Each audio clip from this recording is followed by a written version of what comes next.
السلام علیکم پیارے حضور.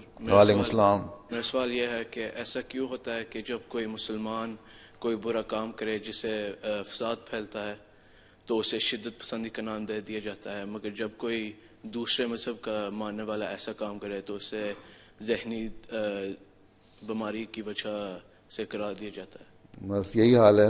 اب یہ کل پرسوں جو جرمن ایئر لائن کا جہاز گرایا ہے، مجھے کسی نے میسج بھیجا رہنے کے لیے کہ تمہیں دکھا سکوں. اس میں اس کا یہی خلاصہ ہے کہ اگر یہ مسلمان یہ جرمن جو ہے پائلٹ تھا وہ مسلمان تھا نہیں تھا تو اس کو ہو گیا ڈپریشن کی بیماری کا نام دے دیا گیا. اگر خود کہیں یہ غلطی سے مسلمان ہوتا تو انہوں نے کہا جانا دہشت گرد ہے. تو یہ ان لوگوں کے اپنے تو معیار کوئی نہیں ہے نا، اسٹینڈرڈ ڈبل اسٹینڈرڈ ان کے اپنے بھی ہیں. یہ صرف بدنام اسلام کو بدنام کرنا چاہتے ہیں جو مرضی ہو. یہاں پیس کانفرنس میں ایک شخص آیا ہوا تھا، بڑے زور دینے پہ کسی کے وہ آ گیا، بڑا سخت اسلام کا مخالف ہے.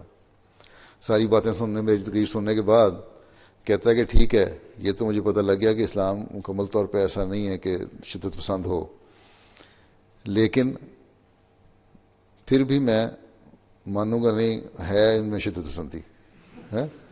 تو یہ اس طرح کی دوگلی تو باتیں کرتے ہیں یہ.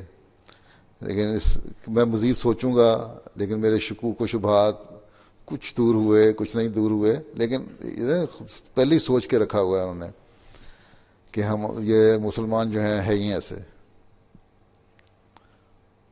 تو اس میں یہی لکھا ہوا ہے کہ جب مسلمان اگر ہوتا وہ پائلٹ اور جہاز کریش ہوتا اس طرح یا خود کروایا جاتا تو اس کے بعد سارے مسلمان جو تھے وہ کھڑے ہو کے جب تک معافی نہ مانگ لیتے مغرب نے معاف نہیں کرنا تھا. لیکن یہاں ہو گیا، بس ایئر لائن نے بھی کچھ نہیں کہا. حالانکہ اب کمپنسیٹ کرنا چاہیے نا، دے نا ہر مسافر جن کے بچے ضائع ہوئے ہیں 17 بچے جو اسپینش تھے، دیں کم از کم 2 لاکھ 3 لاکھ یورو دیں نا ہر فیملی کو، پتہ لگے ایئر لائن کو کیا بھاؤ بکتی ہے. اگر کہیں ہوتا مسلمان تو انہوں نے جان کھا لینی تھی. اسی طرح اور بھی بڑے لوگ ہیں ہمارے فنکشنز پہ جب آتے ہیں تو چپ تو کر جاتے ہیں کچھ حد تک، لیکن پھر اعتراض تلاش کرنے کی کوشش کرتے ہیں. بکس بھرے ہوئے ہیں، کینے بھرے ہوئے ہیں. تم لوگ سمجھتے ہیں یہ بڑے شریف لوگ ہیں، شریف کوئی نہیں ہے، بڑے خطرناک لوگ ہیں. کام کرنا پڑے گا ان کے اندر رہ کے.